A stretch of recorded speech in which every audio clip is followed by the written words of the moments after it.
ბიძინა ივანიშვილის შვილის პოლიტიკური განცხადებები. ცოტნე ივანიშვილი ამბობს, რომ ძალიან სტკივა და გმობს აქციებზე ძალადობის ფაქტებს.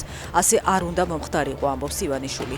ის საზოგადოების პოლარიზაციიდან საუკეთესო გამოსავლად განსხვავებული აზრის მოსმენას ასახელებს, თუმცა ივანიშვილის თქმით, ორივე მხარეს სამშობლოს რეალური სიყვარული უნდა აერთიანებდეს. ივანიშვილის შვილმა ეს განცხადებები შეკვეთილში ოცნების ახალგაზრდულ კონფერენციაზე გააკეთა, სადაც ის საპატიო სტუმრის რანგში იყო მიწვეული.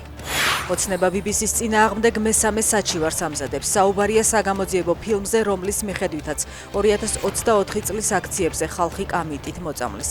ოცნება მეოთხე თვეა ბოდიშის მოხდასა და ფილმის წაშლას ითხოვს, თუმცა უშედეგოდ. ბრიტანეთის სამართლებრივი სისტემა ყოფილა კოშმარით, უსაჭირო გახდა სტრასბურგამდეც მივალთ, თქვა დღეს პაპუაშვილმა.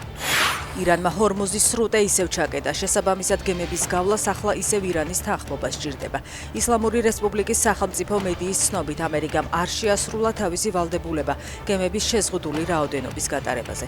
სრუტის გახსნის შესახებ ირანმა გუშინ განაცხადა, თუმცა შეერთებული შტატების მხრიდან საზღვაო ბლოკადა ძალაში დარჩა.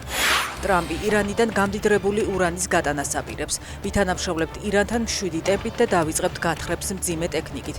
თქვა მან, ამერიკის პრეზიდენტს ირანის საგარეო უწყებამ უპასუხა, რომ გამდიდრებული ურანის მარაგის გატანა ირანიდან არსად მოხდება.